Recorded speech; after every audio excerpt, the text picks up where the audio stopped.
Okay, doing a little oils on the Corsair. Got the cowling kind of where I want it. This is going to be one dirty monster. So, super dirty on this side. It's really close up. Sorry guys if it's not lined up. And then that's that side with the first layer on it. Kind of a dust layer. And then all the reference pictures I see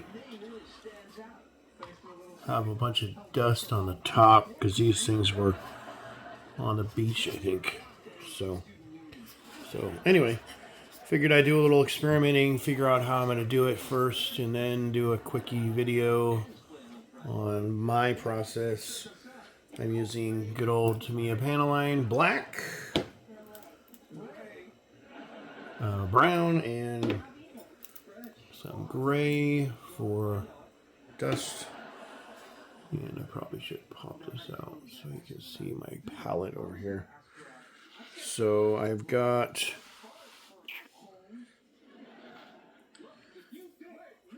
me some gray in case I need to change up some colors.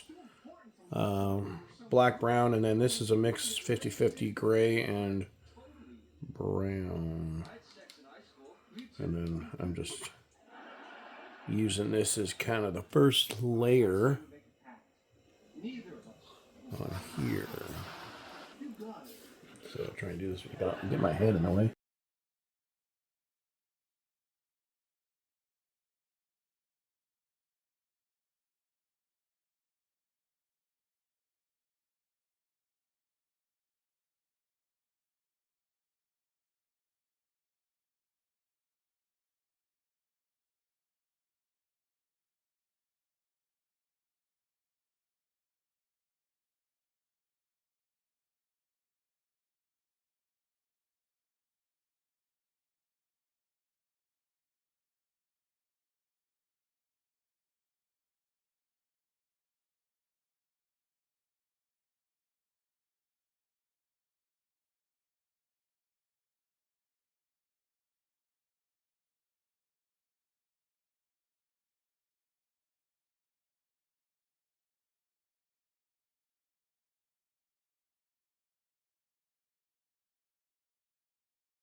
Alright, so the previous video, I had no idea my head was in the way for most of it, so I'm sorry.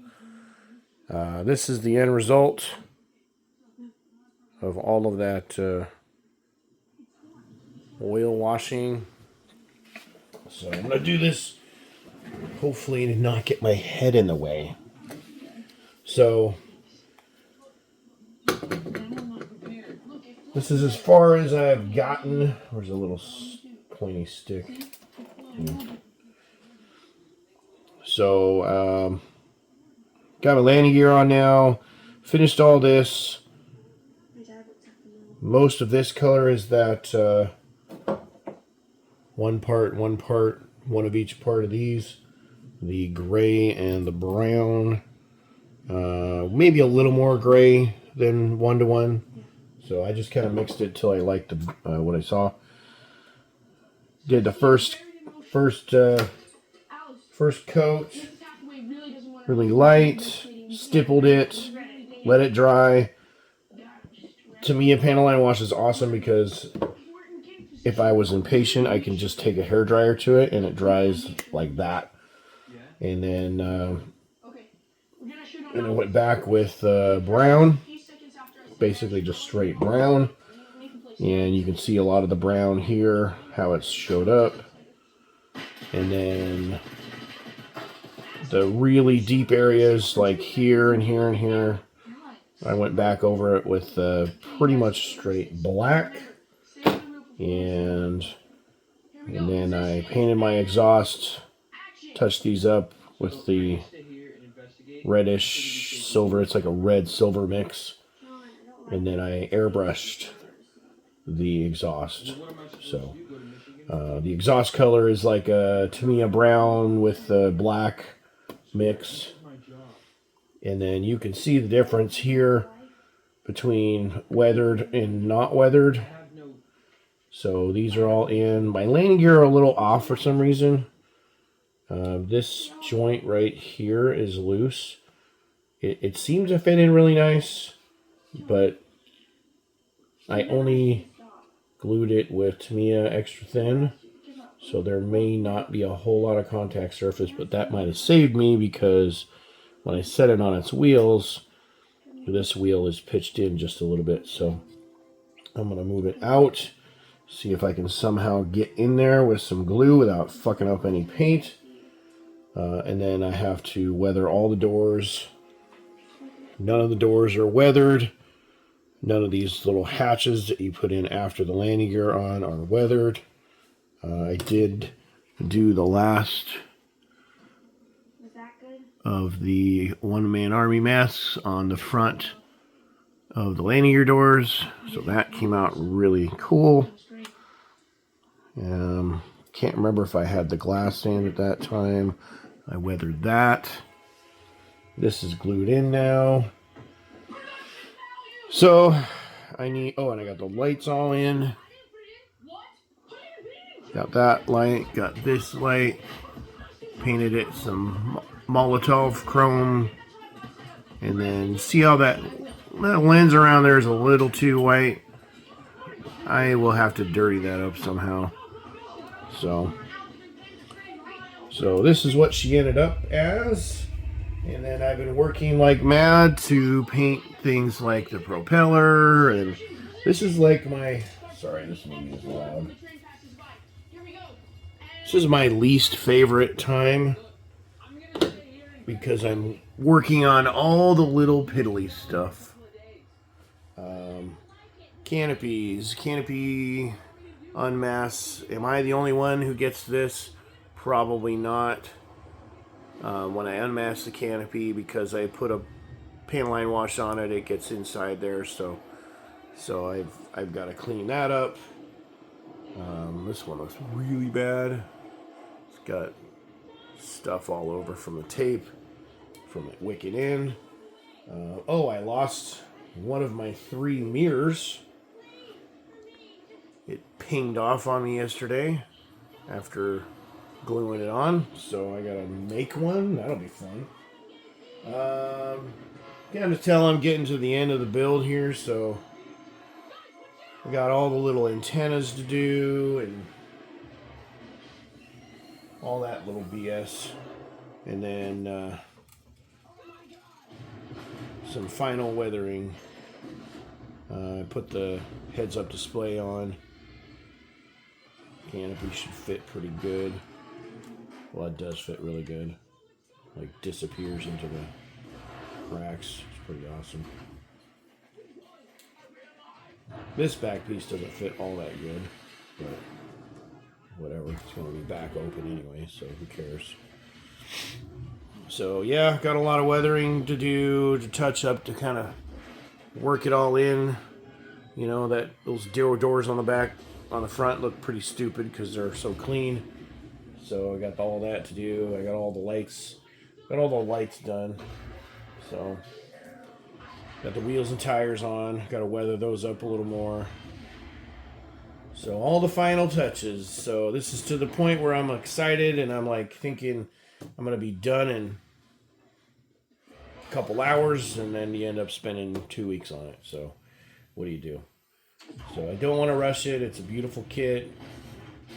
I'm loving the way this area came out. I just need to follow it up on this side and the tail surfaces and the bottom and all the gear doors and all that kind of stuff. Put streaks and all that shit on it. So yeah, a little quick break, and I will continue to power through.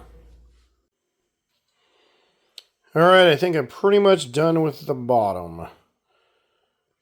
Got it reasonably grimed up. A lot of weathering with oils. Got the wheels, it's not very well lit. Got the wheel well bays. Everything's a little bit different color. Used a lot of dark gray here. A lot of red brown tones on the white.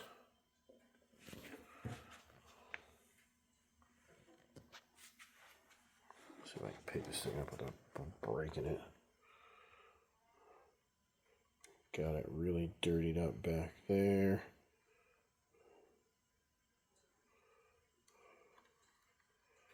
Yeah. Me and likey. Dirty like a Millennium Falcon. I'll probably still do a little bit of spray of, I don't know. In a sandy area, would it get a bunch of like mud sprayed up on it, or would it just be dusted? I think it'd be dusted, so maybe I won't. Can you tell? I actually went over that with the dustish color and then wiped it off and left some of the dirt in the corner of the glass there. So I'm going to try that on the windshield too. So here's the bottom. Now I got to do the top. All right, so I got in the mail yesterday. My coffee's gone. The 1,000-pound bombs from Edward, whichever it is, to go with the Corsair. I just didn't like the 500-pounder that came in the kit. Wasn't very nice. It was really small. So it comes with two. Very nice resin piece, very well detailed. Just get this sucker open real quick here.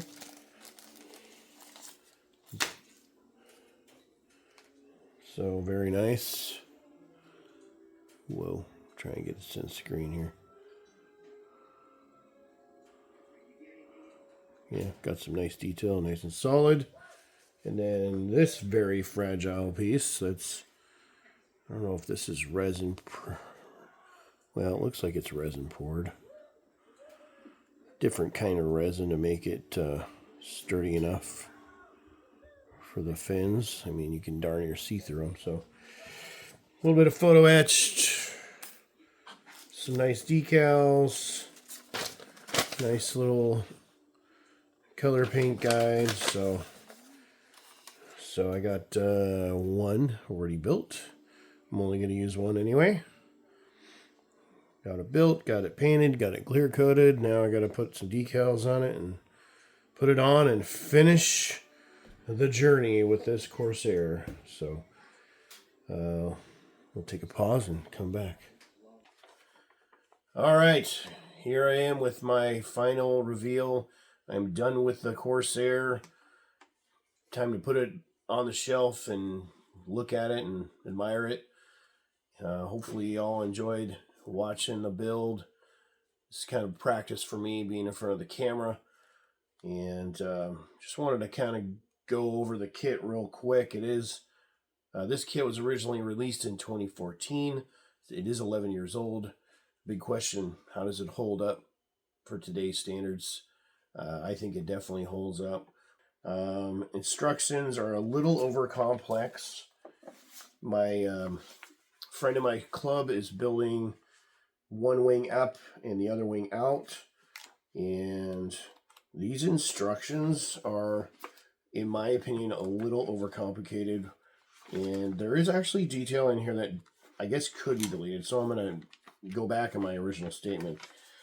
Things like the intakes, there's 1, 2, 3 steps that have you paint all of this interior stuff that you can't see. And I get it, you know, there's that guy that wants to build a kit like a Zukimura kit where you can't see any of it, but you have the satisfaction of building it. And then when you get to the wing fold, it gets really complicated.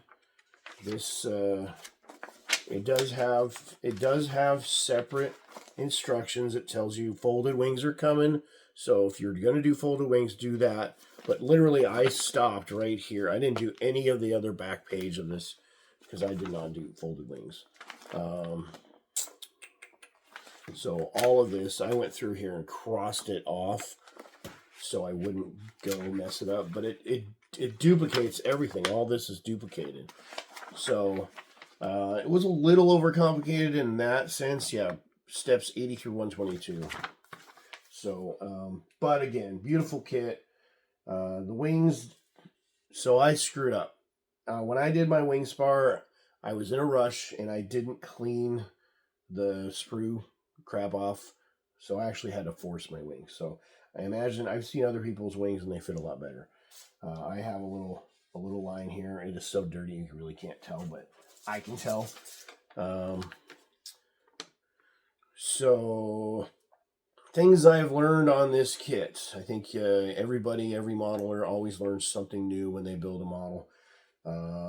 So take it from my mistakes and don't do them. I think this is the first model I actually learned that HGW seatbelts, the fabric-y seatbelts, I was always using them as the one piece, and I wondered why the paper would separate. I'm pretty sure they're intended to have a backing paper that comes off. So the first belt I did on the bottom, I left the backing paper on, and when I folded it, it kind of curled, and it was really irritating me. So I started pulling the backing paper off, and all the belts worked fine. I think that's the way they're supposed to do it. I couldn't find it in the instructions, but I learned that. I've done it many times on other kits and left the backing paper on, and it looks like shit. So I will always take the backing paper off. I learned a lot on the hairspray. I'd done hairspray before on another kit, and I used lacquer, the old metalizer from Model Master. And I don't even know if when I did that kit, if the hairspray was really what was peeling. I think it was the fact that the metalizer paint, nothing would stick to it, because I ended up masking something and pulling it off anyway. So anyway, when it comes to hairspray, what I learned on this kit was put your color down, whether it's the chromate or the silver, and hairspray, and then the color that goes right over top of that you want to have chipped away, take it off that night or within like the first 10 minutes, because I had left this section on this overnight and I had to sand it to get it off. It wouldn't come off with water. So I learned that. Everything is done with Tamiya paints on this. And it's funny, I actually went out and bought a bunch of MRP paint, I guess, I don't know, because it worked so well on another project that I thought, I want to get the colors right on this, so I'm going to buy all MRP. And none of the colors look right. So I ended up mixing all of this in Tamiya paint, and I'm stuck on Tamiya. I'm sorry. Everybody's going to say I'm a Tamiya guy, and you know, he only says buy Tamiya, but I mean, Tamiya makes the best stuff, so what do you do? Paint mask I made myself. I think I made a couple errors on it, but you can't tell. One-man army masks used on this kit. Very nice, very cool, very, very cool. For a guy who does not like doing decals and trying to get rid of any kind of fine edge, I'm only showing the white section because it's easier to see, but yeah, the rest of it's so weathered over, it's really hard to even see it now, but it is there. It blends in so well. There's no silvering of decals, no anything. I did use the wet transfers for this number and this emblem and the 77, and those went good. I did a test on them, and originally when I've used wet transfers, so I guess this is something else that I've learned. I used wet transfers, and they seem to go better over a flat surface, like they stuck. So I didn't want to do that because I was really worried about being able to get the clear film off. So on this project, I did put it on a gloss, but I used Mr. Mark Fit Strong, or Tamiya, Mark Fit Strong underneath the decal, and it almost stuck too good. And then you saw in the video, I pull it off with tape, so it does all come off. And by the time you're done flat coating it, it looks painted on. It really does. I guess the 77 would be the closest. Like, do you see any silvering? No, there is none. So yeah. So happy with how that came out. Would I use them again? I probably would have painted these on if I had done it again, and I guess I would have used it. I have that problem. I do a lot of paint on my stuff, so I'll buy a whole decal sheet and only use like the names because they're too small to paint on. So weathered the heck out of it. That's why I built this particular plane, and that's why I love Corsairs. It's what I love about Corsairs is you can weather the fart out of them. Used Easy Line mask or Easy Line for my wire, which I don't even know if you can see in the video. Can you even see it? Oh yeah, you can see it. And then I saw this little doohickey in the back. Come on, focus. Anyway, I couldn't get any really good pictures of it. I'm sure somebody else has done research. I just coiled up a bunch of lead wire and said whatever, good enough. So yeah. So, and then the Edward bomb. Keep picking this thing up. So I just finished the Edward bomb. It's probably not as weathered as the rest, but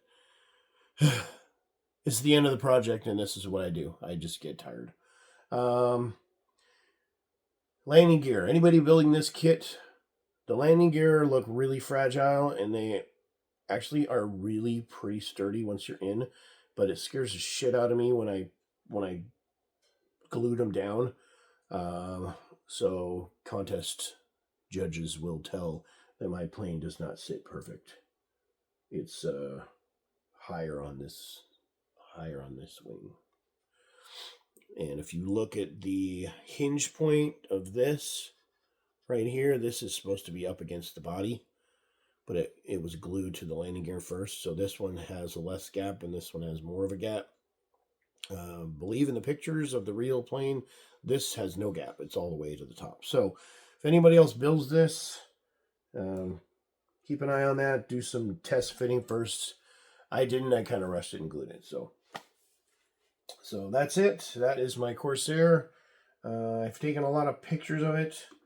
I guess I'll take some official pictures and then post it at the end like I see everybody else do. So not that I want to be like everybody else. But thank you for watching. And next up, after I finish this 30-day build that I'll probably have done in 15 days, because I think I'm on day Sunday will be a week. So this is day 6 and I haven't worked on this for 2 days. So I'll probably have it done in 2 weeks. And then I can move on with the Tamiya F35, which I'm really excited about. Another project to weather. So thanks for watching. Bye.